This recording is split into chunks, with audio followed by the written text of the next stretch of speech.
औज़ु बिल्लाहि मिनश्शैतानिर्रजीम बिस्मिल्लाहिर्रहमानिर्रहीम। अस्सलाम वालेकुम नाज़रीन, आज की इस वीडियो में हम आपको एक ऐसे सहाबी रसूल का वाक़या बयान करेंगे जो रात में अपनी बीवी से पानी मांगते हैं। इनकी बीवी पानी लेकर आती है तो इनको नींद आ चुकी होती है, लेकिन जब वो जाग कर देखते हैं तो इनकी आंखें खुली की खुली रह जाती है, क्योंकि वो देखते हैं कि इनकी बीवी अब भी वैसे ही पानी लेकर खड़ी है।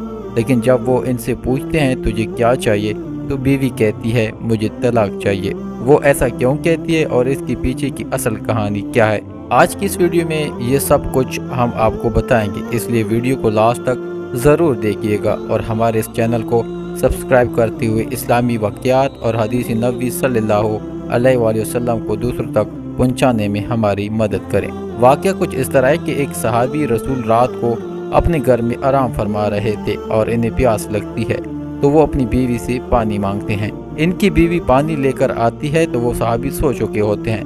वो औरत इतनी खिदमतगार थी कि पानी लेकर खड़ी हो गई। जब रात का काफी हिस्सा गुजर गया, सहाबी की आंख खुली तो ये देखकर हैरान रह गए कि इनकी वफादार बीवी पानी लेकर खड़ी है। पूछा तुम कब से खड़ी हो? इस सहाबिया औरत ने जवाब दिया कि जब आपने पानी मांगा था मैं पानी लेकर आई तो आप आराम फरमा चुके थे, इसलिए मैंने आपको जगाकर आपके आराम में खलल डालना मुनासिब ना समझा और सोना भी गवारा ना किया, क्योंकि मैंने सोचा कि मुमकिन है कि फिर आपकी आंख खोले और आपको पानी की तलब हो और कोई पानी देने वाला ना हो, कहीं खिदमत गुजारी और वफाशारी में कोताही ना हो जाए, इसलिए मैं सारी रात पानी लेकर खड़ी रही। प्यारे दोस्तों, जरा सोचिए, आज भी कोई ऐसी वफादार औरत मिलती है? आज अगर खावन पानी मांगे तो बीवी 100 बातें सुनाती है और आजाद ख्याल औरतें मेरा जिस्म मेरी मर्जी की रट लगाए नजर आती है। लेकिन इन औरतों की वफाशारी भी देखें। जब इस औरत ने ये कहा कि मैं सारी रात खड़ी रही तो इस सहाबी की हैरत की इंतहा न रही। वो फौरन उठकर बैठ गए और बहुत खुश हुए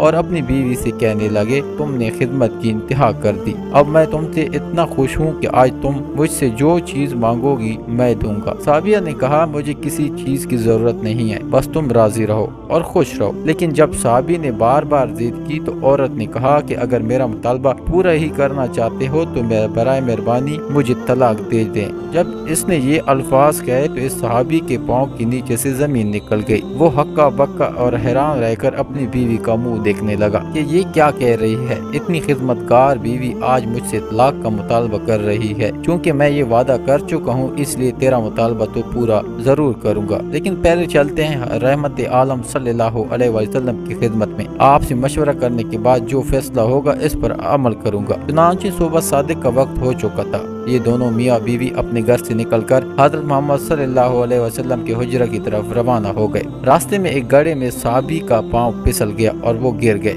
बीवी ने हाथ पकड़कर सहाबी को उठा लिया और कहा कि आपको चोट तो नहीं आई? सहाबी ने कहा और तो कुछ नहीं, अलबत्ता पाँव में तकलीफ है। सहाबिया औरत ने फरमाया चलो वापस घर चलते हैं। सहाबी ने कहा अब तो करीब आ चुके हैं। सहाबिया कहने लगी नहीं, वापस चलो। चुनांचे जब वापस घर आए तो सहाबी ने पूछा कि मुझे तो समझ ही नहीं आई कि सारा मुआजरा क्या है। सहाबिया ने कहा मैं मसला ये है कि मैंने किसी से सुना है कि जिसे सारी जिंदगी में कोई तकलीफ ना हो इसकी ईमान में शक है, क्योंकि जो भी ईमानदार होगा, हक की राह का मुसाफिर होगा, उसे तकलीफ जरूर होगी। मुझे तो आपके साथ रहते हुए 15 साल का अरसा हो चुका था, लेकिन आपको कभी सर में दर्द भी नहीं हुआ था, इसलिए मुझे शक हुआ और मैंने सोचा कि ऐसे आदमी की निकाह में रहने का क्या फायदा जिसका ईमान ही मशकूक हो, इसलिए मैंने तलाक मांगी थी। लेकिन जब रास्ते में आपके पाँव में चोट आई तो मेरा शक दूर हो गया कि अल्हम्दुलिल्लाह आप तकलीफ में आजमाए गए और आपने इस तकलीफ पर सब्र किया। प्यारे दोस्तों, ये थे सहाबिया। आजकल की औरतें अपने शौहरों से जेवर, कपड़े और दूसरी चीजों के लिए तो बड़ा जिद करती है, लेकिन अफसोस के नमाज और दीन इस्लाम के लिए कोई भी जिद नहीं करती। अल्लाह ताला हम सब को हिदायत नसीब करे, आमीन सुम्मा आमीन। अपनी कीमती राय का इजहार कमेंट बॉक्स में कीजिएगा।